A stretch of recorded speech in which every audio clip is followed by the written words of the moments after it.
Halo bro, balik lagi sama gua. Lu semua pasti udah tahu kan hasil matchday pertama grup H Piala Dunia kemarin. Spanyol, sang juara Eropa yang isinya pemain-pemain mahal miliaran rupiah, dibuat frustasi sama negara kepulauan kecil yang namanya mungkin baru pertama kali lu dengar, Tanjung Verde, atau bahasa kerennya Cape Verde. Skornya 0-0, gak ada gol. Tapi di balik skor kacamata itu ada sejarah luar biasa yang tercipta.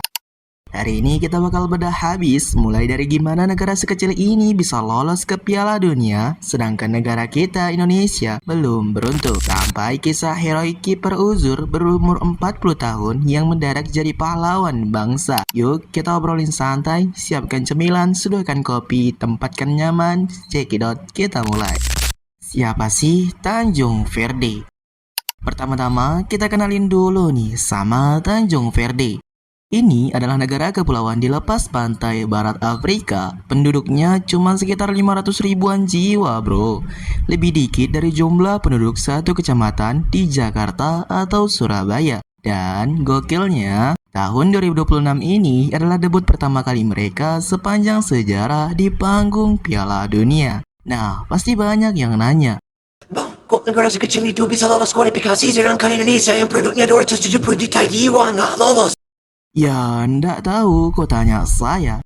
Jawabannya ada di mentalitas dan sistem bro. Tanjung Verde itu memang negaranya kecil, tapi sebagian besar pemain mereka main di liga-liga Eropa, terutama di Portugal, Prancis, dan Belanda. Mereka punya ikatan sejarah kuat sama Portugal. Jadi, biarpun fasilitas di dalam negerinya terbatas, talenta mereka ditempa di kompetisi tertinggi di Eropa. Selain itu, di babak kualifikasi kemarin, mereka mainnya kolektif banget.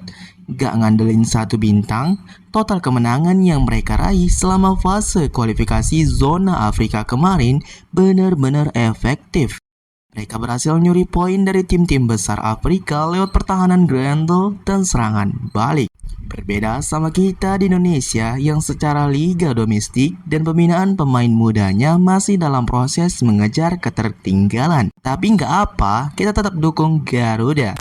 Sejarah dan debutnya sang legenda.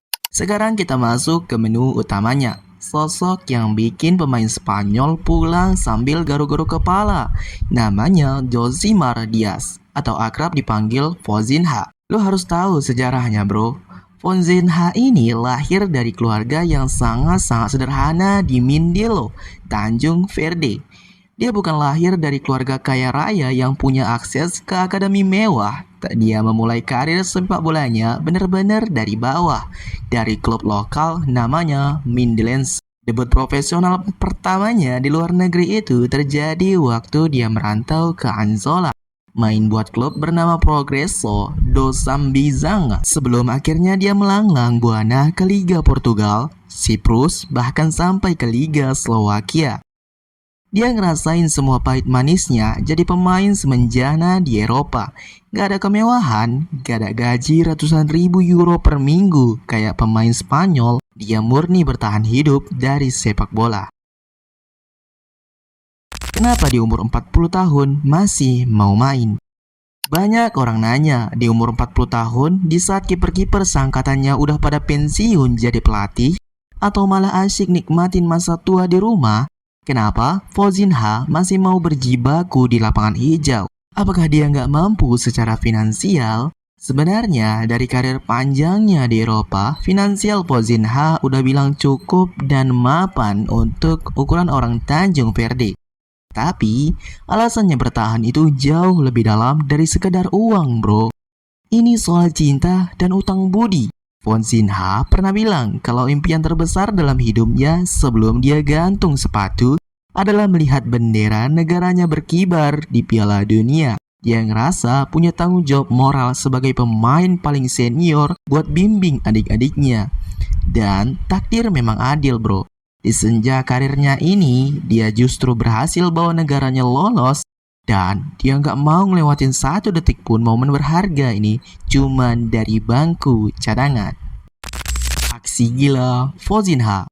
Nah, puncaknya terjadi di laga kemarin. Spanyol turun dengan kekuatan penuh dari Dani Olmo, Ferran Torres, sampai wonderkid Lamine Yamal. Statistiknya gila bro, sepanjang melepaskan 27 tembakan sepanjang laga, kurang dominan apa coba? Tapi, taktik Tanjung Verde benar-benar disiplin. Mereka pakai formasi blok rendah, numpuk pemain di kotak penalti, dan ngebiarin Spanyol frustasi muter-muter bola. Dan begitu bola berhasil nembus back, di sana udah berdiri kokoh aki-aki sakti berumur 40 tahun ini. Ada momen di babak kedua pas Ferran Torres udah berhadapan 1-1. Tapi dengan refleksnya yang kayak macan muda, Fozinha berhasil nepis bola itu. Belum lagi sundulan Laporte dari skema pojok yang digagalkan. Oh iya, ada fakta unik nih bro. Pas Lamine Yamal masuk di menit ke-71, tercipta rekor jarak usia terjauh dalam sejarah Piala Dunia. Jarak Yamal yang masih 18 tahun itu sama Fozinha yang 40 tahun bisa nembus perbedaan tahun 21 tahun lebih. Fozinha ini pantasnya jadi bapaknya Yamal di lapangan. Tapi di laga itu, si bapak sukses ngasih pelajaran berharga buat si anak muda. Kesimpulan, and closing, hasil imbang 0-0 ini rasanya udah kayak kemenangan besar buat Tanjung Verde. 1 poin pertama di Piala Dunia pertama mereka didapat dari mantan juara dunia pula yang katanya bisa ngegolin 7-1 dan menang mendapatkan gelar Piala Dunia. Ini imbang dengan klub yang baru debut pertama kali di Piala Dunia. Kisah Fozinha dan Tanjung Verde ini ngajarin kita satu hal. Di dalam sepak bola, uang dan nama besar itu penting.